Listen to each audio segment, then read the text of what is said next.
ॐ श्री परमात्मने नमः। अथ सप्तमोऽध्यायः ज्ञानविज्ञानयोगः।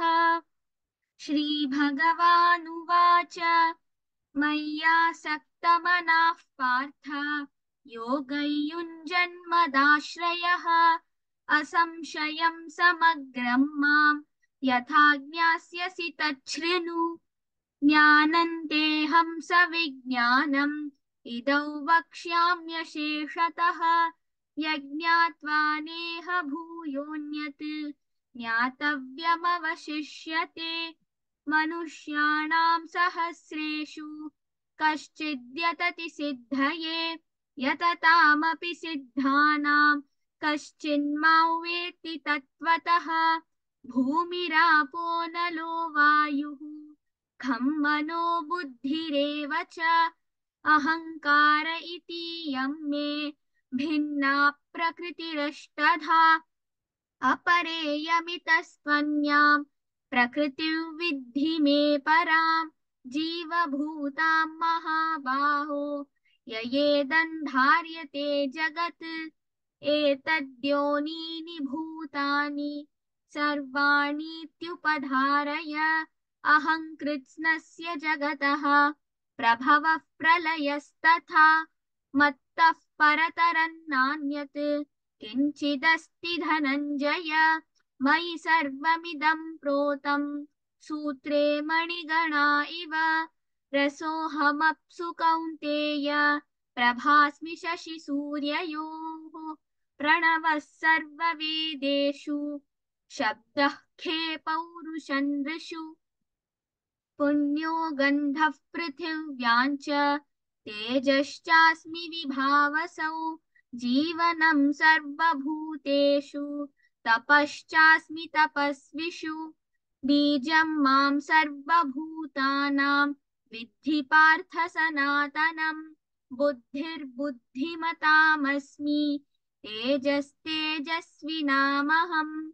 बलं बलवतां चाहं कामरागविवर्जितं धर्माविरुद्धो भूतेषु कामोऽस्मि भरतर्षभ। ये चैव सात्विका भावाः राजसास्तामसाश्च ये मत्त एवेति तान् विद्धि न त्वहन्तेषु ते मयि। त्रिभिर्गुणमयैर्भावैः एभिः सर्वमिदं जगत् मोहितं नाभिजानाति मामेभ्यः परमव्ययम्।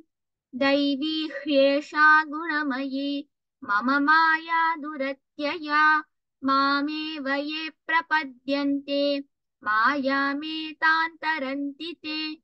न मां दुष्कृतिनो मूढाः प्रपद्यन्ते नराधमाः माययापहृतज्ञानाः आसुरं भावमाश्रिताः।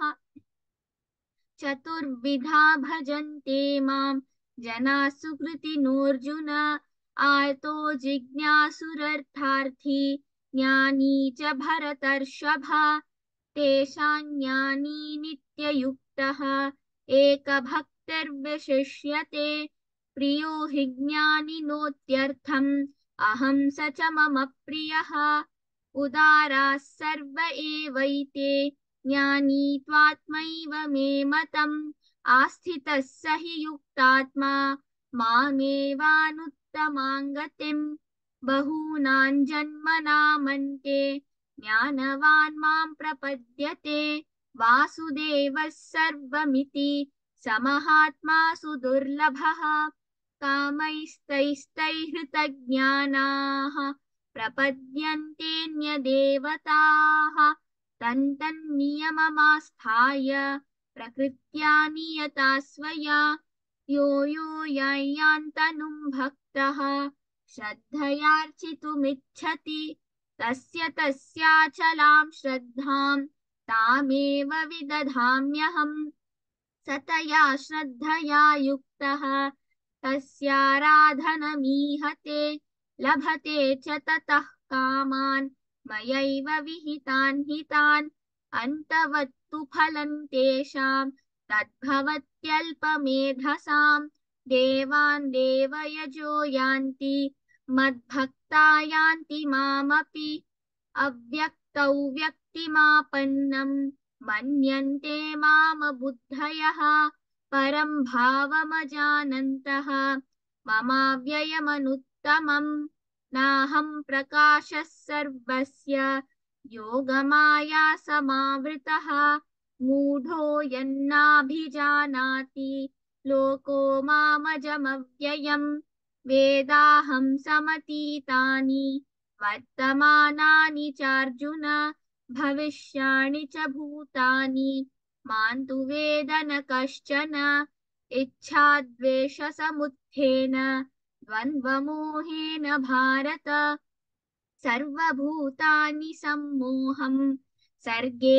यान्ति परन्तप येषां त्वन्तगतं पापं जनानां पुण्यकर्मणां ते द्वन्द्वमोहनिर्मुक्ताः भजन्ते मां दृढव्रताः जरामरणमोक्षाय मामाश्रित्य यतन्ति ये ते ब्रह्म तद्विदुः कृत्स्नम् अध्यात्मं कर्म चाखिलम् साधिभूताधिदैवं मां साधियज्ञं च ये विदुः प्रयाणकालेऽपि च मां ते विदुर्युक्तचेतसः ॐ तत्सदिति श्रीमद्भगवद्गीतासु उपनिषत्सु ब्रह्मविद्यायां योगशास्त्रे श्रीकृष्णार्जुनसंवादे ज्ञानविज्ञानयोगो नाम